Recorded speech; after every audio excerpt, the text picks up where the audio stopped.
Vamos a orar en esta mañana. Cierra tus ojos, dile: Dios, aquí estoy, háblame. Háblame en esta mañana, que tu palabra hoy pueda edificarnos, bendecirnos. Gracias, Señor, porque tú estás aquí en medio de nosotros. Gracias porque tú cuidas de nosotros. Bendecimos a los que nos ven desde su casa, Señor, que hoy han apartado este tiempo para conectarse. Y gracias por permitirnos hoy estar acá, porque cada persona, Señor, que está en este lugar es tan importante, tan valioso. Gracias, Señor, porque ninguno estamos aquí por una casualidad. Gracias porque ninguno de los que estamos aquí, Señor, estamos porque sí. Tú nos has traído, tú has inquietado nuestro corazón para venir a este lugar. Así que gracias porque tu palabra nunca llega vacía, sino que cumple el propósito para la cual fue enviada. En el nombre de Jesús, amén y amén. Una vez un evangelista hizo una campaña evangelística y preparó todo, preparó sonido, preparó el lugar, preparó absolutamente todo para ese gran evento que él tenía en su mente. Y resulta que llegó la hora de comenzar la campaña evangelística y no llegaba nadie llegaba. Solamente llegó un joven de alrededor de 15 años y se sentó. Y él compartió la palabra ese día porque nadie, a excepción de ese joven, llegó ese día. Así que él predicó como por no dejar. Y predicó ese día el mensaje y al final, obviamente como era una campaña evangelística, él dijo: bueno, ¿quieres recibir al Señor en este evento? ¿Quieres abrirle tu corazón? Y ese joven pasa adelante y rinde su vida al Señor. Años después, encontraron el diario de aquel evangelista y decía la fecha en la que él realizó esa campaña. Y decía: en este día hice la campaña evangelística y fue un total fracaso porque solo asistió un muchacho de 15 años. Este evangelista se sentía profundamente fracasado porque solo había ido una sola persona a su campaña evangelística. Años después, en ese mismo diario que decía: esta campaña fue un fracaso, solo fue un joven llamado Billy Graham. Y si usted no sabe quién es Billy Graham es uno de los grandes evangelistas del mundo que ha ganado millones y millones de personas en África, han dado su vida al Señor. Lo que para ese evangelista fue un fracaso porque solo fue uno, lo que él no sabía es que detrás de ese uno habían millones y millones y millones de almas que conocerían al Señor.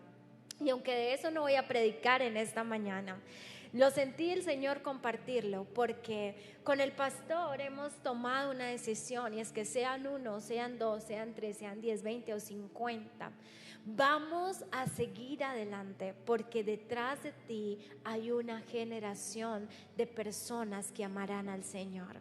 Así que cuando tú veas o cuando le prediques a uno o cuando abres un grupo familiar y solo vaya uno o tal vez dos, solamente piensa quién hay detrás de ese uno y quién hay detrás de ese dos. Si tú no conoces quién es Billy Graham, ahorita cuando salgas de la reunión puedes buscar en Google Billy Graham y te darás cuenta que aquel joven de 15 años se convirtió en evangelista de millares de personas. Así que lo que ese evangelista que ganó a Billy Graham, tal vez sus ojos no pudieron ver, lo que ese muchacho de 15 años, que era su gran fracaso en su campaña evangelística, iba a ser uno de los evangelistas más grandes del mundo entero. Así que dígale al que está a su lado: yo no sé quién es usted. Mírelo, porque usted no sabe quién es él. Usted no sabe en algunos años quién irá a ser él, no solamente para Dios, no solamente en un llamado, un empresario, alguien muy reconocido, tal vez el próximo alcalde de la ciudad, tal vez el próximo presidente de Colombia. Usted no sabe. lo que sí sé es que si tú estás acá es porque Dios te ha traído. Dile a la persona que está a tu lado, si tú estás acá es porque Dios te ha traído a este lugar. Amén, gloria al Señor. Muy bien. En esta mañana vamos a hablar de algo que he titulado Fidelidad en tiempos de crisis. ¿Cómo? Fidelidad en tiempo de crisis. La palabra fidelidad en la Biblia tiene dos connotaciones similares. En el Antiguo Testamento, cuando se hablaba de la palabra fidelidad o fiel, hacía alusión a una persona de larga permanencia, constante, seguro, fidedigno y comprometido. Así que cada vez que nos dice la palabra o que Dios es fiel o que Dios había hallado en el Antiguo Testamento un hombre fiel, lo que estaba diciendo acerca de ese hombre es que era un hombre constante, es que era un hombre comprometido, era un hombre fidedigno, era un hombre de larga permanencia. Para Dios en el Antiguo Testamento eso era lo que significaba una persona fiel. Y en el Nuevo Testamento, cuando uno encuentra la palabra fidelidad o fiel, dice que es una persona digna de confianza. Digna de confianza. Así que la Biblia, en otras palabras, es lo que nos está diciendo, que una persona fiel es una persona que es digna de confianza, es una persona comprometida, es una persona fidedigna, es una persona segura de larga permanencia. Eso es para la Biblia o abraza la fidelidad de estas palabras. Yo quiero hacerte una pregunta en esta mañana. ¿Podríamos nosotros en esta mañana dudar de que Dios es fiel? ¿Hay alguien en esta mañana que dude que Dios es fiel? ¿Nadie? ¿Están seguros completamente? Y entonces ahora cambiamos la pregunta. ¿Cuántos están totalmente convencidos de que Dios es fiel? De que Dios es constante, que Dios es digno de confianza, que Dios es fidedigno, lo que dice lo cumple, que está comprometido. Dios es fiel y no tenemos que dudar de eso. La Biblia dice en Lamentaciones capítulo 3 verso 22 y 23 que las misericordias del Señor jamás terminan, pues nunca fallan sus bondades. Son nuevas cada mañana su misericordia, porque grande es su fidelidad. Grande es su fidelidad. Si de algo estamos convencidos en esta mañana y hay una verdad que nos puede sostener, es que Dios es fiel, que Dios ha sido y será fiel en tu vida. ¿Alguien acá ha comprobado en su vida la fidelidad de Dios? ¿Ha visto cómo Dios ha sido fiel? La Biblia dice, grande es su fidelidad.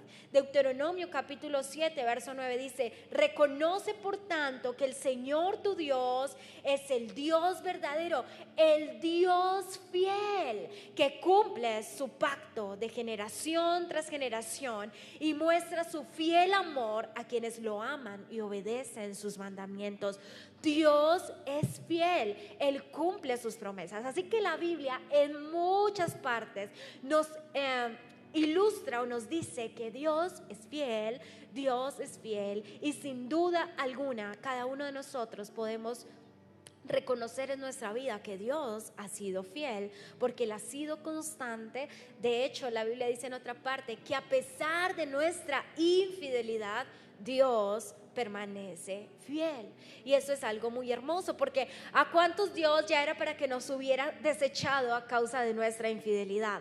Si Dios midiera su fidelidad con la nuestra, desde hace rato ya nos hubiera sacado por un volado y nos hubiera dicho, ¿sabes qué? A mí no, eres demasiado infiel y no quiero estar contigo. Pero la Biblia dice que a pesar de nuestra infidelidad, Dios es fiel. No nos queda duda de que Dios es fiel.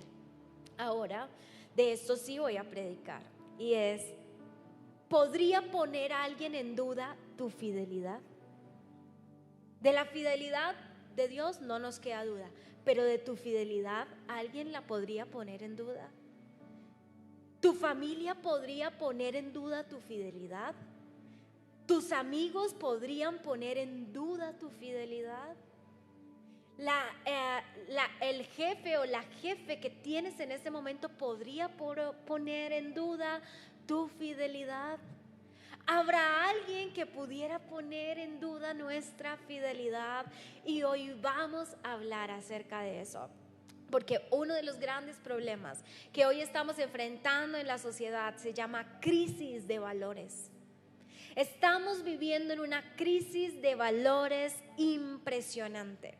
Y la crisis de valores es definida como esto: cuando los valores, las creencias o los principios comienzan a perder sentido y utilidad. Cuando las creencias, principios o valores comienzan a perder sentido y utilidad. Eso es lo que hoy estamos viendo hoy en nuestra sociedad. Antes se nos enseñaba desde la casa y llegaba uno al colegio. ¿Cuántos se acuerdan de una materia que aún ven los chicos en el colegio que se llama ética y valores? Y entonces yo no sé si a usted le tocó, pero a uno le ponían a escoger un valor, a representar el valor, que escriba los valores. Y yo comencé a hacer ese ejercicio y pensé pues como en aquella época cuando estaba en el colegio, y entonces a uno le enseñaban el valor del respeto, el valor de la honestidad, el valor de la solidaridad, el valor del amor, el valor de la confianza.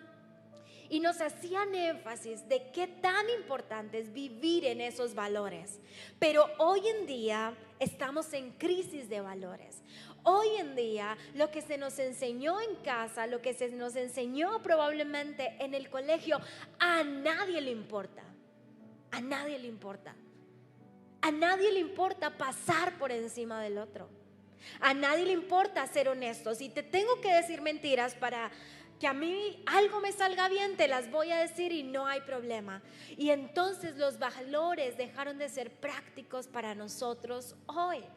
Y por eso es que entramos en una crisis de valores. Los valores pareciera que ya no fueran importantes para nosotros. Lo que se nos enseñó en casa, lo que papá nos dijo, lo que mamá nos dijo, si ves a alguien, ayúdalo, respeta a la gente, no trates mal a nadie. Aquello que nos enseñaban de bueno, y si alguien te trata mal, no, o si alguien te pega, tú ve y dile a la profesora. Hoy tenemos padres que le dicen a los hijos: si a ti te dan, dele usted también, no sea bobo. Estamos entrando en crisis de valores.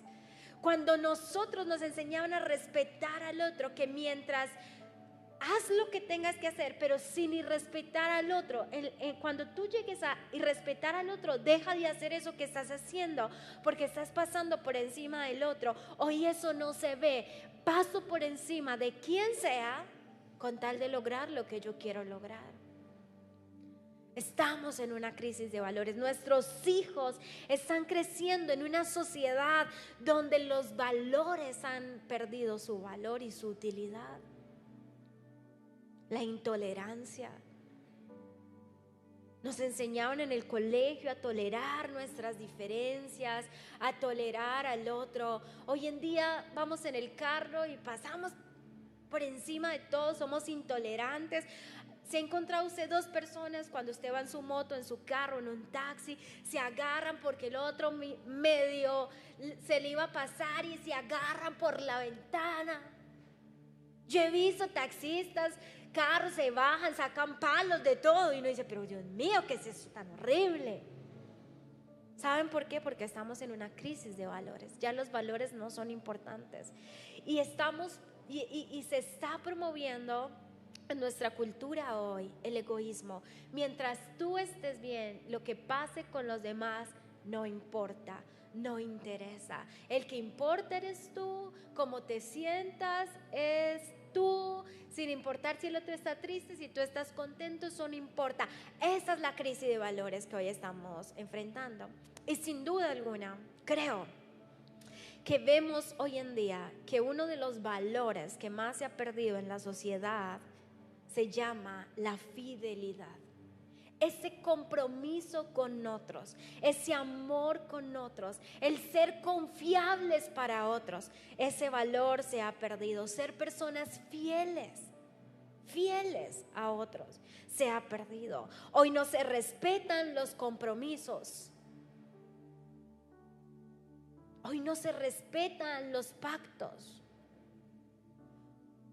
Hoy nos casamos y si en 2 meses nos tenemos que divorciar, no importa. No importa, porque hoy no importan los compromisos, los pactos. Hoy no importa pasar por encima del otro con tal de obtener lo que queremos. Traicionamos familia. ¿Conoce usted familias que se traicionan entre ellos? Traicionamos familias, traicionamos amigos. Nos traicionamos a nosotros mismos cuando traicionamos nuestros principios y nuestras convicciones. Traicionamos a Dios.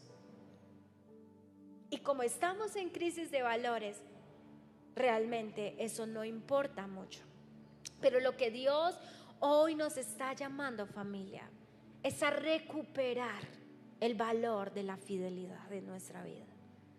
Si nadie en tu entorno es fiel, el mensaje de esta prédica es para que a partir de hoy comiences a marcar una diferencia en una sociedad en donde ya no existen casi personas fieles.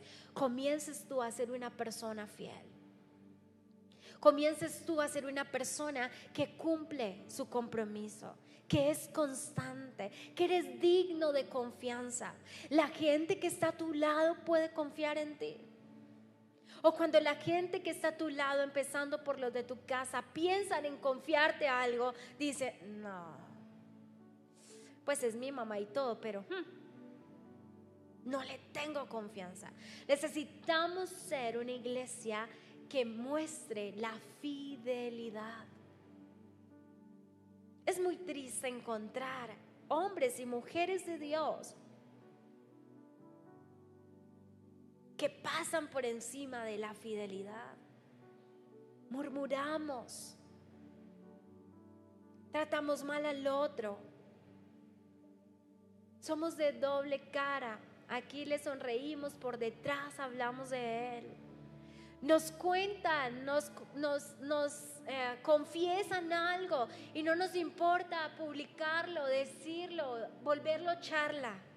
Necesitamos volver a ser personas fieles. Que cuando se piense en los hombres y mujeres de Dios que dicen tener a Dios en sus vidas, podamos ser reconocidos por ser personas que son fieles. Y quiero que a la luz de un hombre que experimentó todas las facetas de fidelidad, aprendamos hoy acerca de él. Este hombre es el rey David. Primero el libro de Samuel. Hoy vamos a hacer un paseo por la Biblia prácticamente. Primer libro de Samuel, verso 16, versículo 1, capítulo 16, verso 1 dice: dijo Jehová a Samuel: ¿hasta cuándo llorarás a Saúl, habiendo yo desechado para que no reine sobre Israel? Llena tu cuerno de aceite y ve, te enviaré a Isaí de Belén, porque de sus hijos me he provisto de rey. David surge en la historia bíblica cuando uno de los reyes de Israel, llamado Saúl, el primer rey de Israel, es infiel a Dios. Él no cumple lo que Dios a través del profeta le manda. Él dice la palabra, prefiere agradar al pueblo, prefiere ser fiel a los hombres que ser fiel a Dios. Ofrece un sacrificio que no debe ofrecer y a causa de su desobediencia Dios lo ha desechado como rey. Así que David aparece en la historia bíblica, en el escenario bíblico, como un hombre que Dios va a elegir para sustituir a otro que fue infiel. Y lo vemos una y otra vez en la palabra. Como hombres infieles son sustituidos por hombres fieles que ocupan sus lugares. Porque la fidelidad siempre traerá recompensas a tu vida. Siempre. Si tú hoy te comprometes, si yo hoy me comprometo a ser un hombre y una mujer fiel, la fidelidad te va a abrir puertas que tú jamás has imaginado. Así la sociedad hoy te diga que ser fiel no vale la pena. Pero la Biblia se encarga de mostrarnos que entre personas infieles, Dios se provee de personas fieles. Y para Dios David era un hombre fiel, que llegó a ese lugar en sustitución de alguien que había sido infiel. Infiel. Y ese es David. David sabe que el anterior rey ha fallado a Dios, que el anterior rey ha sido infiel a Dios y que él ha sido escogido y ahora tiene un nuevo reto, y es ser el rey de Israel. Así que David, desde ese momento, él sabe las consecuencias de ser infiel. Si yo soy infiel, si Saúl fue infiel, Dios le quitó su reinado. Entonces desde ahí David se comienza a familiarizar con la fidelidad. Y por eso David, a lo largo de la palabra, se ve que fue un hombre fiel a Dios. Sin embargo, David tuvo la misma lucha que nosotros tenemos con la fidelidad. Y es que solamente la fidelidad sale a luz cuando es puesta a prueba. Tú hoy puedes decir que eres fiel, pero va a haber una circunstancia que va a probar si realmente tú lo eres. Tú eres fiel hasta que la ocasión llega para que tú seas fiel. Y resulta que un día David, al que Dios había escogido, ya era rey. Y un día dice la Biblia que salió a lo alto de su palacio y vio a una hermosa mujer bañándose, desnuda, y la deseó en su corazón. Su nombre era Betsabé. Pero había un pequeño problema. Él podía tener todas las mujeres que él quisiera, pero respetar a aquellas que ya tenían su esposo, su marido. Pero David se encegueció con aquella mujer y era casada. Y no era casada con cualquier persona, era casada con su hombre más cercano, de confianza, Urías, aquel que daba su vida por él en la guerra.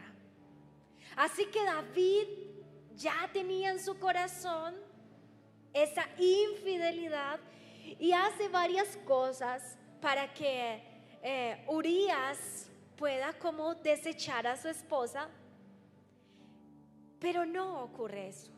Así que David está tan enceguecido por obtener a esa mujer que miren lo que hace el gran rey David. Venida la mañana, segundo libro de Samuel, capítulo 11, verso 14, dice: venida la mañana, escribió David a Joab. Joab era el general del ejército, una carta, la cual envió por mano de Urías. Y escribió en la carta diciendo, escuchen, o sea, eso es una película: poned a Urías al frente, en lo más recio, en lo más difícil de la batalla, y retiraos de él, déjenlo solo, para que él sea herido y muera. Ay, no. Dígale que está a su lado, qué cosa tan horrible. Urías lleva una carta. La carta es su sentencia de muerte. Tan leal era Urías,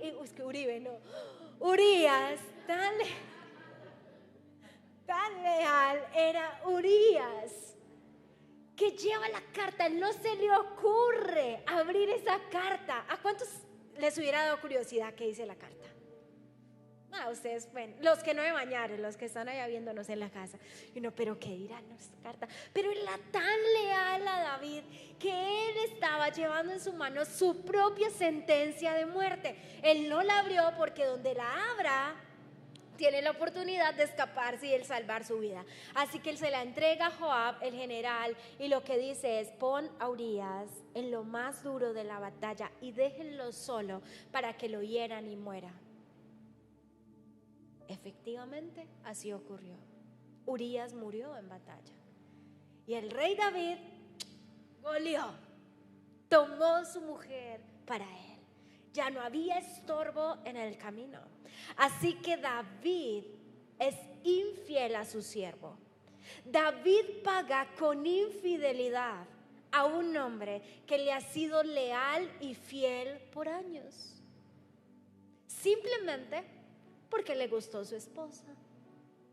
Ahora, esto pasó años y años atrás. Dígale que está a su lado, pero todavía pasa.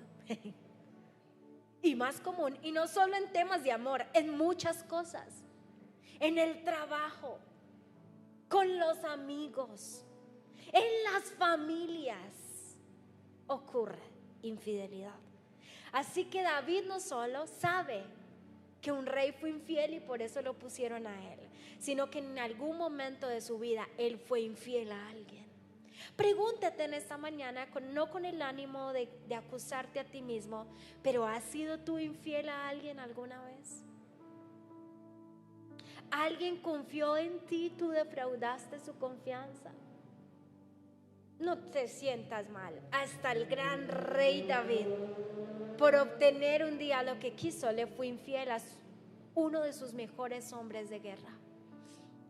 Porque en las crisis de valores, la infidelidad o la fidelidad es uno de los valores que más se ve en crisis. Ahora, David no solamente fue infiel, David experimentó infidelidad en su vida. Imagínese que nada más y nada menos su hijo y su consejero más fiel lo traicionaron. Así que vamos a leer segundo libro de Samuel, capítulo 15, versículo 1 al 6. Eso es una película. A mí no me gustan las películas, pero cuando yo leí esta historia, yo me imaginé viendo una película pues así. Marvel le quedó pues en palotes a estos, 300 y todas las películas de guerra por allá todas raras. Esto es algo extraordinario. Lee en la pantalla para que lo puedas comprender mejor. Aconteció después de esto que Absalón era el hijo de David. Aconteció después de esto que Absalón se hizo de carros y caballos y 50 hombres que corriesen delante de él. Y se levantaba Absalón de mañana y se ponía a un lado del camino junto a la puerta. Y a cualquiera que tenía pleito y venía al rey a juicio, que venía su padre a solucionar ese problema que tenía, Absalón lo llamaba y le decía: ¿de qué ciudad eres? Y él respondía: tu siervo es una de las tribus de Israel. Entonces Absalón le decía: mira, tus palabras son buenas y justas, mas ¿sabes qué? No tienes quien te oiga de parte del rey. Y decía Absalón: ¿quién me pusiera por juez en la tierra para que viniesen a mí todos los que tienen pleito o negocio, que yo les haría justicia? Y acontecía que cuando alguno se acercaba para inclinarse a él, él extendía la mano y lo tomaba y lo besaba. De esta manera hacía con todos los israelitas que venían al rey a juicio, y así robaba Absalón el corazón de los de Israel. Dígale al que está a su lado: María. La gente venía al rey a que le hiciera justicia, solo que Absalón se levantaba muy de mañana y se hacía a la puerta por donde tenían que pasar todas las personas. Entonces se acercaban esas personas y él era cordial con ellos: ¿cómo estás? ¿De qué ciudad vienes? Ellos le comentaban, digamos, la problemática que venían a consultar al rey, pero él les decía: tú tienes toda la razón. Eso es un pleito muy delicado. Lástima que el rey no te pare bolas. Lástima que aquí no haya nadie quien te oiga. Donde yo fuera el rey,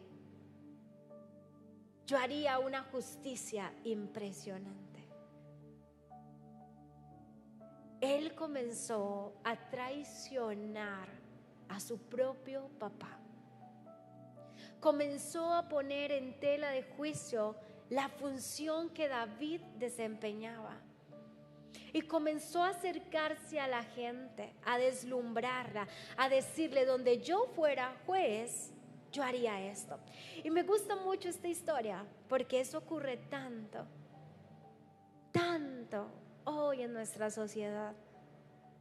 Es que donde yo fuera tu jefe, yo sí valoraría tu trabajo. Es que donde yo fuera tu líder, yo sí te acompañaría en todos tus procesos.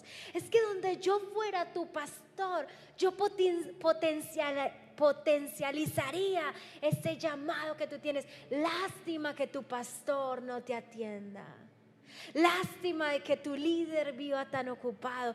Lástima de que tu jefe no vea esos talentos que tienes.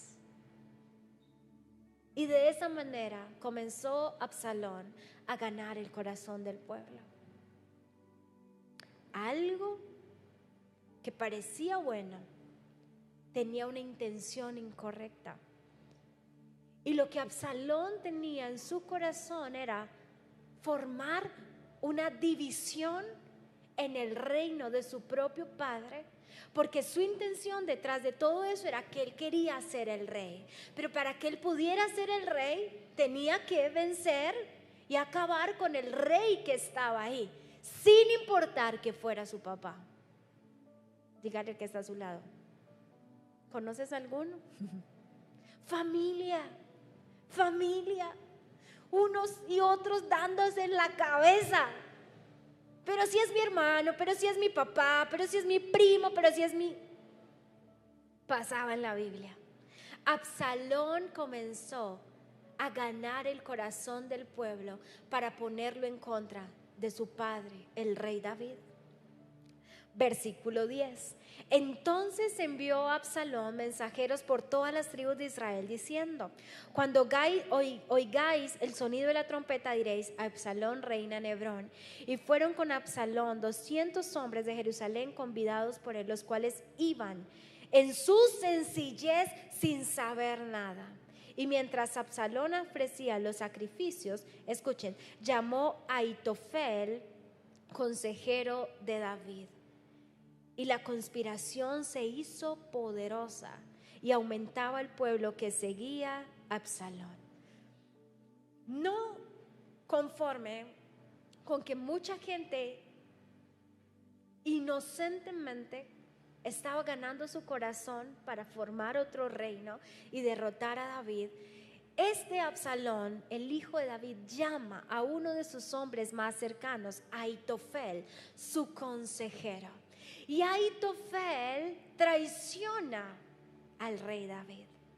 Le es infiel al rey David y se une, aún sabiendo que lo que Absalón está haciendo es incorrecto.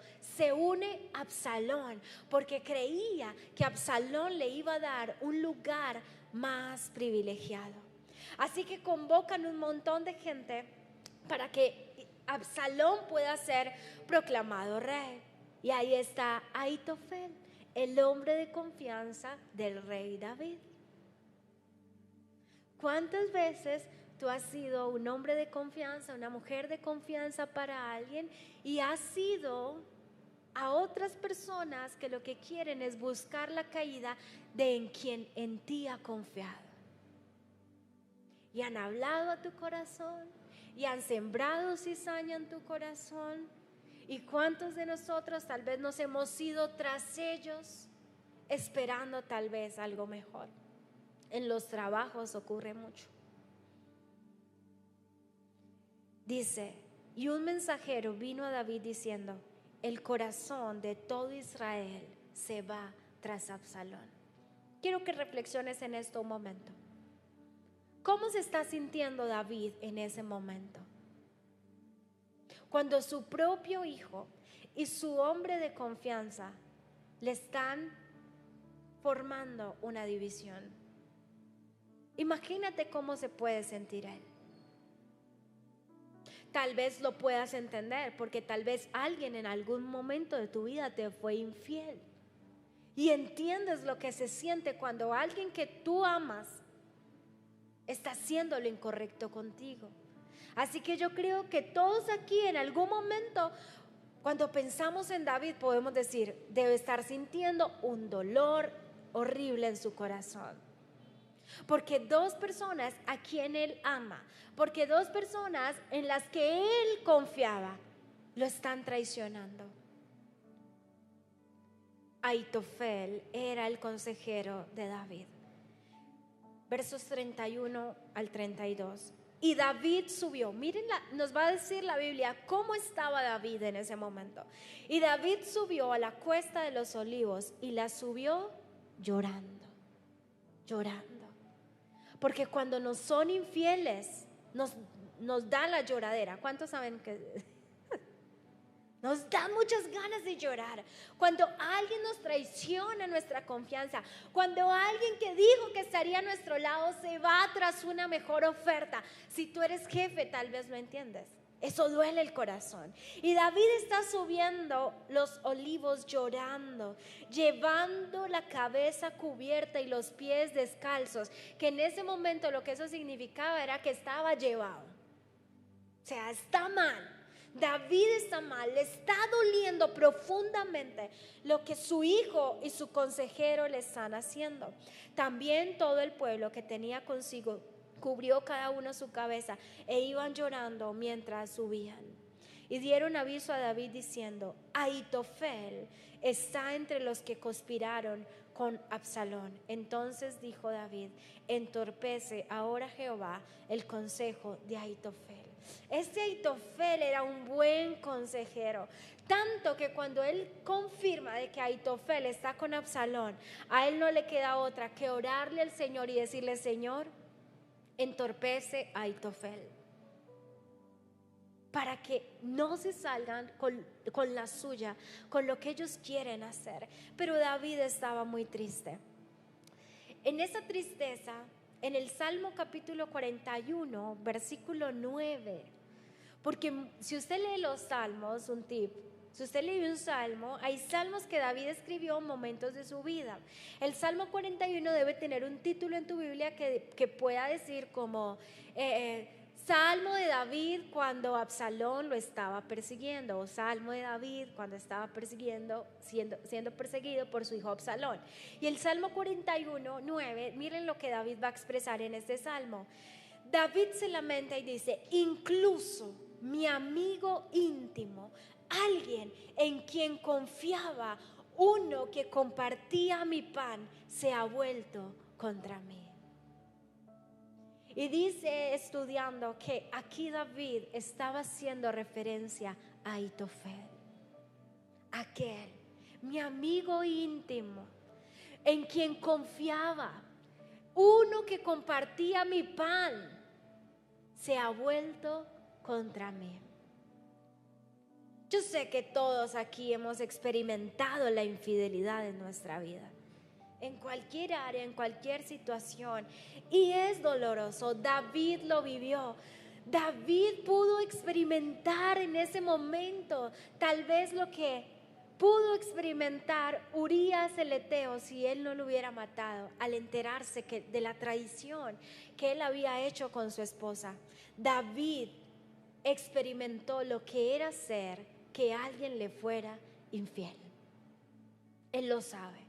Él sabe que es doloroso, él sabe que duele mucho. Y se atreve a escribir ese salmo. Ahora, con esta historia, lo que te quiero decir es que hay ejemplos negativos que nos sirven para no hacer lo mismo. Que la vida de David es una ilustración de que ser infiel siempre traerá consecuencias negativas a nuestra vida. Pero que cuando tú decides ser fiel, Dios también traerá recompensas a tu vida.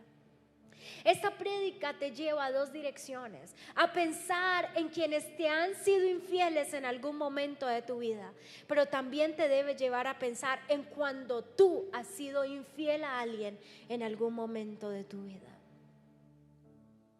Porque cada vez que nos hablan temas que nos causan dolor, solo pensamos en nosotros, solo pensamos en la gente que traicionó nuestra confianza, solo pensamos en aquellos con los que compartimos el pan, en el que compartimos muchas cosas y nos dieron la espalda y se fueron. Pero la realidad es que cuántas veces no hemos sido David, sino que cuántas veces hemos sido Absalones en la vida de alguien. ¿Cuántas veces hemos sido Ahitofeles en la vida de alguien? ¿Cuántas veces hemos traicionado la confianza que alguien nos ha dado? ¿Cuántas veces? ¿Saben por qué? Porque la crisis de valores que hoy afecta a nuestro entorno, lastimosamente, nos ha tocado a nosotros como hijos de Dios. Y le tocó al pueblo de Israel. Quiero decirte esto porque necesitamos volver a ser personas dignas de confianza. Ser dignos de confianza no nos va a garantizar que a nosotros nadie nos va a traicionar, porque es imposible. Pero que por lo menos a partir de hoy nadie tenga que decir de ti que traicionaste su confianza. Yo creo que es una bonita manera de marcar y de impactar la gente que tenemos alrededor. A mí me pasa mucho, me cuesta, o sea, uno está como tan traumatizado con el tema de la confianza, que usted va por la calle y alguien se le va a preguntar, se le va a acercar a preguntarle la hora y usted, no tengo nada, no, que si me dices la hora por favor. Así, yo soy muy traumatizada con eso. A mí se me hace una moto al lado y yo lo primero que miro es la placa y que tiene en las manos. Cuando miro, ay no, es un señor decente, ahí debe ser hasta un padre de familia. Pero se nos ha sembrado tanta desconfianza que usted y yo vivimos desconfiando de todo el mundo. Muchos, al vivir traiciones y cosas de esas, nos cuesta tal vez demasiado volver a confiar en alguien. Y aunque tú y yo no podemos controlar lo que pase afuera, sí podemos controlar quiénes somos. Y yo quiero que en esta mañana tú sientas la voz del Espíritu Santo diciéndote, te estoy llamando a que marques la diferencia, siendo fiel con las personas que tienes a tu alrededor. La infidelidad siempre traerá consecuencias a tu vida. Para hacerle corta la historia, David infiltró en el ejército de Absalón uno de sus hombres que le dijo, yo voy, estoy contigo. Él lo infiltra. Ahitofel va a dar un consejo y este otro consejero infiltrado por David le va a dar otro. Y Absalón, como sabe que es ser infiel, le importa un pepino que Ahitofel haya traicionado a David. Y él le dice, ¿sabes qué, Ahitofel? No voy a seguir tu consejo, voy a seguir el consejo de este. Así que quien es infiel se prepara para que otros le sean infieles. Absalón le es infiel a Ahitofel, el consejero que dejó a su rey para seguirle, y le dice, no voy a seguir tu consejo, voy a seguir el consejo de este otro consejero. ¿Y saben qué hace Ahitofel? Pero Ahitofel, segunda de Samuel 17:23, pero Ahitofel, viendo que no se había seguido su consejo, enalteció su asno y se levantó y se fue a su casa, a su ciudad, y después de poner su casa en orden, se ahorcó, y así murió y fue sepultado en el sepulcro de su padre. Se ahorcó. Se ahorcó. Porque al rey no seguir su consejo, ya no tenía nadie quien lo protegiera. Y la consecuencia de Ahitofel fue la muerte. Este salmo lo asemejan mucho con lo que hizo Judas con Jesús. Judas traiciona a Jesús, no aguanta el peso de la infidelidad que ha cometido y también termina ahorcándose. Nadie que es infiel puede tener paz. Nadie. Nadie que consigue lo que tiene como fruto de su infidelidad va a tener paz. Nadie. Tú puedes llegar a ese cargo que tienes, el cargo que soñaste, pero si llegaste allí basado en infidelidad, déjame decirte, no lo vas a disfrutar. No lo vas a disfrutar. Si llegaste a la posición que tienes pasando por encima de otro, déjame decirte, aunque estés allí, no lo vas a disfrutar. Si ganaste ese montón de dinero a causa de infidelidades, no lo vas a disfrutar. Porque la infidelidad nunca produce cosas buenas. Se armó la de Troya, se armó la guerra. Ejército de David y ejército de Absalón se van a encontrar para saber de una vez por todas quién va a ser el rey. Absalón, que huía montado en una mula, se encontró con los soldados de David y la mula se metió por debajo de una gran encima, es decir, un árbol, un gran árbol, y a Absalón se le trabó la cabeza entre las ramas. Como la mula siguió de largo, Absalón quedó colgado en el aire. Un soldado que vio lo sucedido le dijo a Joab: acabo de ver a Absalón colgado de una encima. ¿Cómo?, exclamó Joab. ¿Lo viste y no lo mataste ahí mismo? Te habría dado 10 monedas de plata y un cinturón. Escuche esto. Pero el hombre respondió: aún si recibiera 1000 monedas, yo no alzaría la mano contra el hijo del rey. Todos oímos cuando el rey le ordenó a usted, a Abisai y a Itaí, que eran los generales, que no le hicieran daño al joven Absalón. Si yo me hubiera arriesgado, me habrían descubierto, pues nada se le escapa al rey, y usted por su parte me habría abandonado. ¡Wow! Un siervo fiel, antes de ir a la guerra, lo puede leer luego en su casa, David se encarga de decirle a sus hombres: no van a tocar a mi hijo, nadie va a matar a mi hijo, porque es mi hijo, y aunque él ha sido infiel a mí, yo no voy a ser infiel con él. ¡Wow! ¿Cuántos de nosotros en esta crisis de valores decimos: si me fuiste infiel, solo dame la oportunidad para pagarte con la misma moneda? Esta era la oportunidad perfecta. Sus hombres lo dijeron: rey, es la oportunidad perfecta para vengarnos de todos aquellos que quieren hacerte mal, incluido tu hijo. Y David se encarga de decir: no, a mi hijo no le hagan nada. Por eso aquel siervo dice: aunque ustedes me hubieran dado 1000 monedas, yo no voy a serle infiel a lo que mi rey dijo. Al final, para hacerle la historia más corta, a ellos no les importó y le enterraron sus lanzas a Absalón en todo su cuerpo, y Absalón muere aquel día. Dios honra la fidelidad de un hombre que obedeció al rey, y los otros 3 generales fueron desechados del ejército por no haber cumplido la palabra del rey.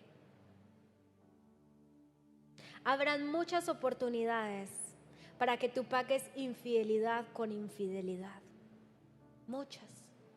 Porque como dice un dicho por ahí no bíblico, la vida no se queda con nada. Con nada se queda la vida. Pero tú y yo tenemos 2 opciones: o pagamos infidelidad por infidelidad, o pagamos infidelidad con fidelidad. Termino con esto. David experimentó lo que era ser perseguido por Saúl. Cuando David es ungido como rey, él no es rey al otro día. Pasan muchos años para que él sea rey. Mientras era rey, él era siervo de Saúl, el rey que Dios había desechado. Y Saúl se había encargado de hacerle la guerra, de perseguirlo, de matarlo. Porque David comenzó a ganar favor con el pueblo, no como lo hizo Absalón, como moviendo influencias para que la gente lo quisiera más. No, David era David, y dice la Biblia que él iba ganando gracia con el pueblo al que Dios le iba a dar. Entonces Saúl se llenaba de rabia porque ellos cantaban, las mujeres por ejemplo cantaban: Saúl mató a 1000 y David a sus 10,000, y el pueblo se regocijaba. Ustedes no danzaron eso. Ay no, ustedes están antichéveres. Saúl mató a 1000, pero David a sus 10,000. Y cuando Saúl escuchaba eso decía: ay, este David me lo tengo que quitar de encima. Y lo perseguía muchísimo. En una de esas perseguidas, miren lo que ocurre en 1 Samuel capítulo 24. Cuando Saúl volvió de perseguir a los filisteos, le dieron aviso diciendo: he aquí, David está en Engai. Y tomando Saúl 3,000 hombres escogidos de todo Israel, fue a buscar a David y de sus hombres por la cumbre de los peñascos de las cabras monteses. Y cuando llegó a un redil de ovejas en el camino donde había una cueva. Este es el versículo favorito de algunos de los que están acá. Entró Saúl para cubrir sus pies. ¿Cómo se imaginan que se cubrió David sus pies? Saúl, ¿así? Cuando la Biblia dice que entró Saúl en cubrir sus pies, entró a hacer del 2. Dígale que está a su lado, hoy aprendí algo nuevo. Entonces ya no diga en su casa, voy a hacer del 2 o voy a hacer popó, sino que diga, voy a encubrir mis pies. Y suena más bonito. Entró Saúl a la cueva a encubrir sus pies, y uno cuando encubre sus pies es una posición muy vulnerable. Y miren lo que ocurre, está ahí Saúl encubriendo sus pies, y David y sus hombres estaban sentados en los rincones de la cueva. Entonces los hombres de David le dijeron: he aquí el día que te dijo Jehová, he aquí que te entregó a tu enemigo en tu mano, y harás con él como te pareciere.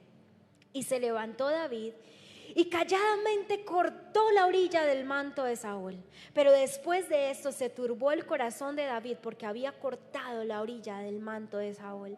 Y dijo a sus hombres: Jehová me guarde de hacer tal cosa contra mi señor, el ungido de Jehová, que yo extienda mi mano contra él, porque él es el ungido de Jehová. Así reprimió David a sus hombres con palabras, y no les permitió que se levantasen contra Saúl. Y Saúl, saliendo de la cueva, siguió su camino. No se dio por enterado que casi lo hubieran podido matar.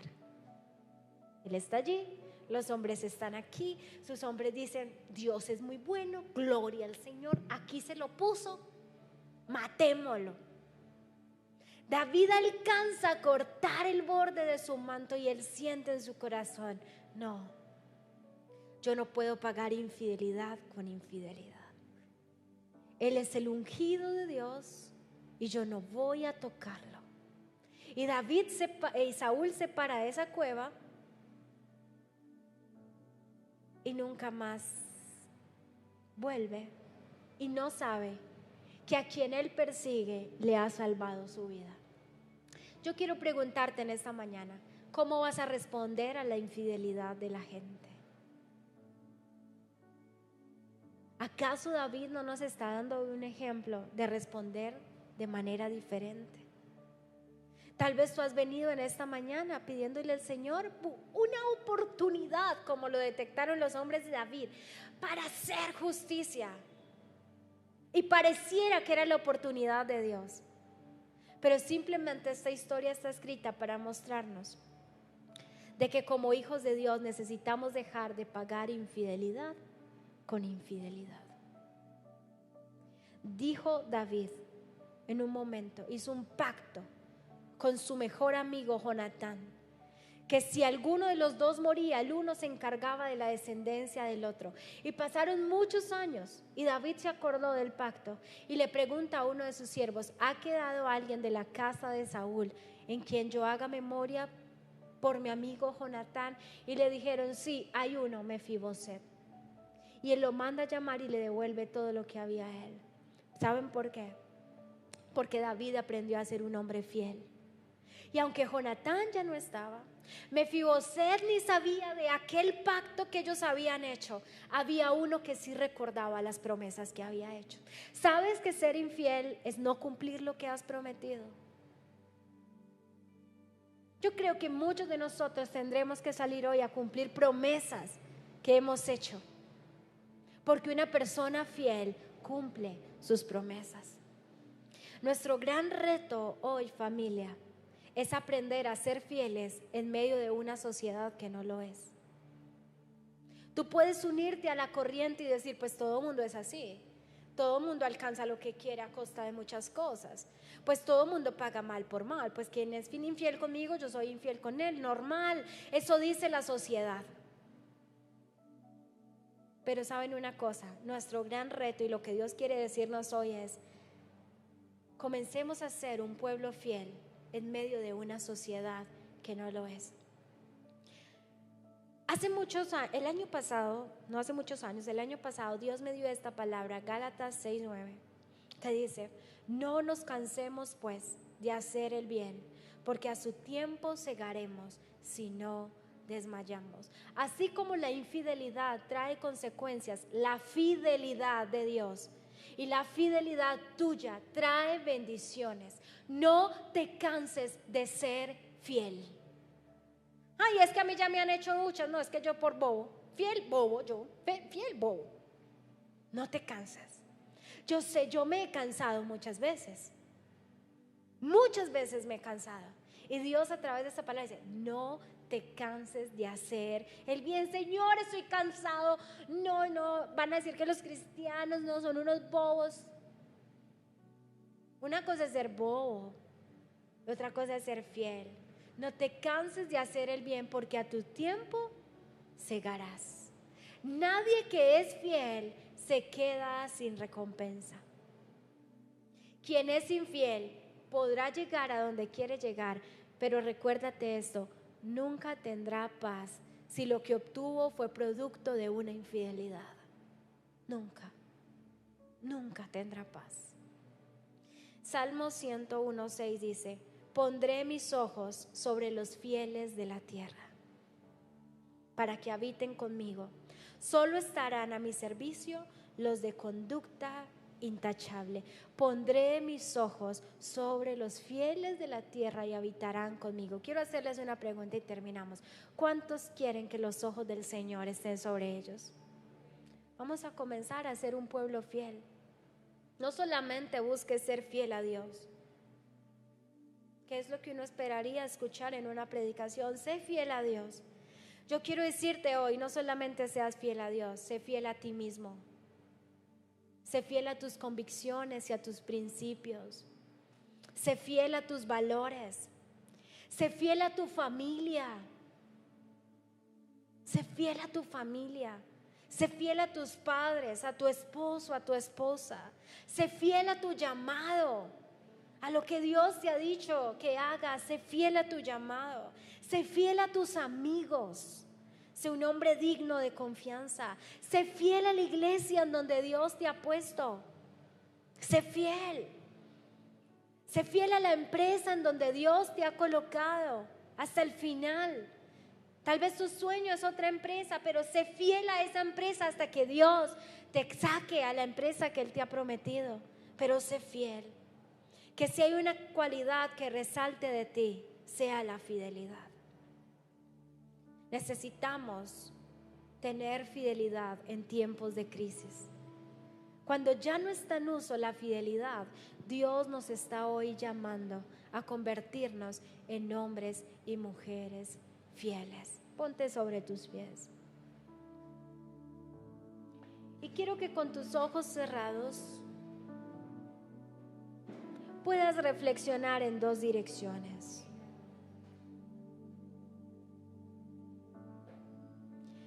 De las heridas más difíciles de sanar son las heridas de aquellos en quien confiamos o a quienes amamos o amamos. Nos traicionaron, nos fueron infieles, traicionaron nuestra confianza. Eso es duro. Y yo creo que muchos hemos experimentado eso en nuestra vida y es tan duro. Es como literal lo que nos describió la Biblia acerca de David. Es como encerrarte en sí mismo, llorar y estar afligido. Pero aunque David se sintió tan traicionado por su hijo y por su consejero, cuando tuvo la oportunidad de vengarse, dijo: no le hagan nada a mi hijo Absalón. Y en esta mañana tal vez tú te sientas traicionado, sientas que alguien te fue infiel en cualquier aspecto de tu vida. Porque infidelidad no solo ocurre en los matrimonios, infidelidad ocurre de muchas maneras. Y tal vez has estado batallando con heridas de infidelidad, de traición. Y el Señor te ha traído en esta mañana porque Él quiere sanar tu corazón. Porque mientras tú conserves ese dolor por la traición o la infidelidad de esa persona, tú no vas a poder avanzar, no vas a poder crecer. Aparte, te vas a llenar de tanta amargura que vas a comenzar a convertirte en un hombre o una mujer que comenzará a ser infiel con otros a causa de tu dolor.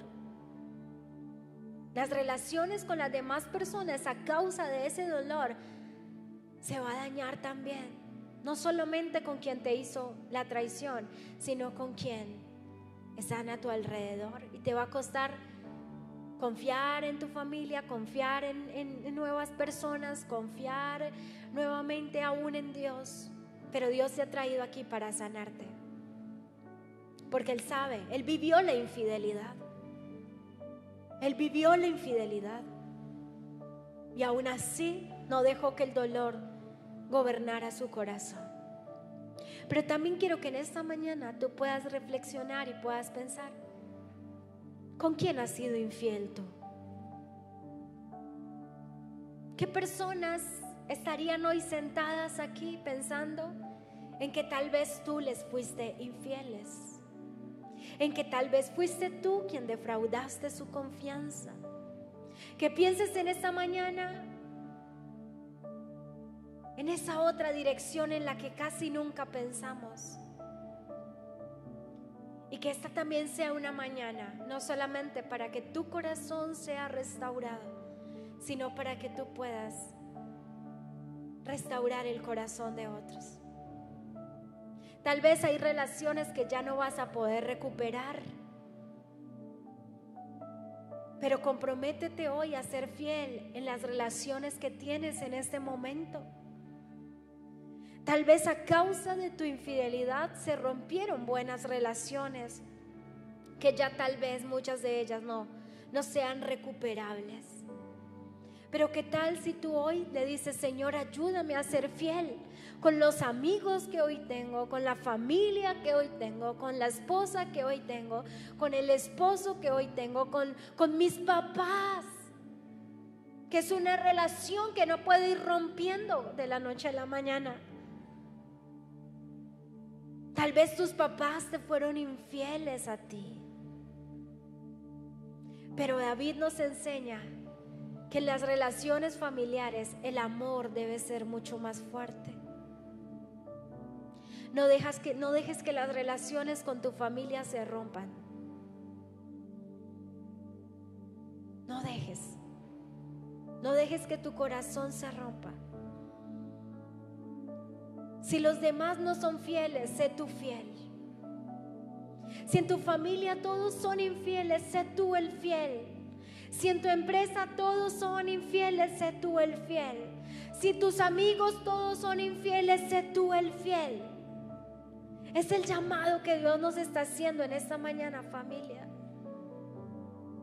a que vuelvas a abrazar ese valor de la fidelidad y que tú digas: a partir de hoy voy a ser fiel, cueste lo que cueste. Aunque muchas veces me canse y me sienta el tonto, yo voy a ser fiel. Porque así como la infidelidad trae consecuencias, la fidelidad trae bendición. Y yo quiero ser bendecido. Yo quiero ser bendecido. Y quiero mostrar a Cristo en una sociedad que es infiel. Quiero mostrar a Cristo siendo fiel. Siendo fiel. Yo quiero ser fiel a ti, Dios. Levanta tu mano y dile: Señor, yo quiero ser fiel a ti. Quiero agradarte con mi vida completamente. Señor, yo quiero ser fiel a mí mismo, a mis convicciones, a mis principios. Que la presión de la sociedad no me impida ser fiel a lo que yo he determinado ser fiel.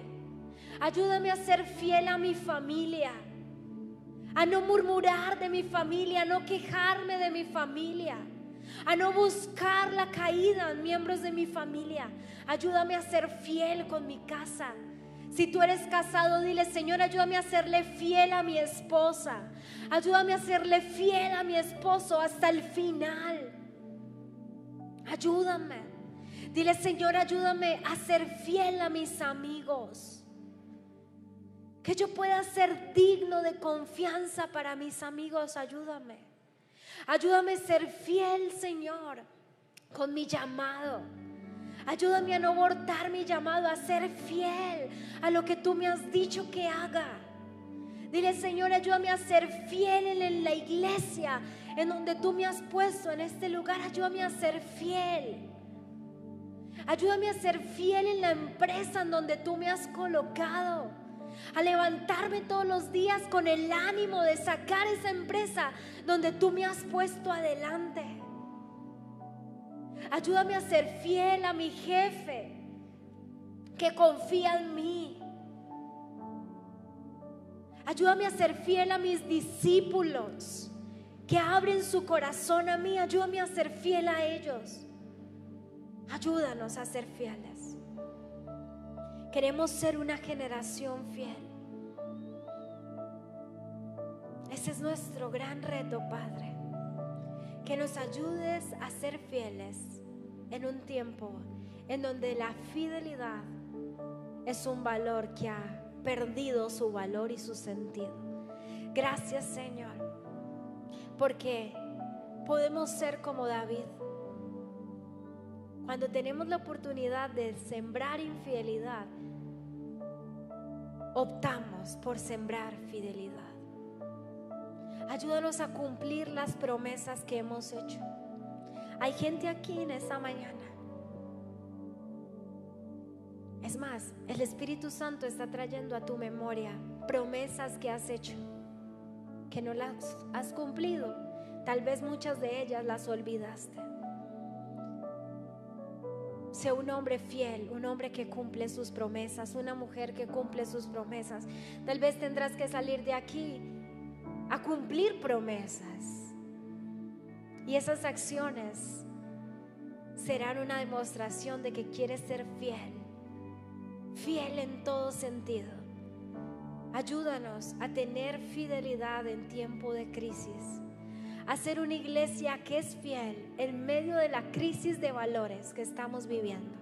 Te damos muchas gracias por esta mañana. Gracias por tu palabra. Te amamos, te bendecimos, te damos honor y gloria en el nombre de Jesús. Amén y amén. Dale un aplauso al Señor en esta mañana.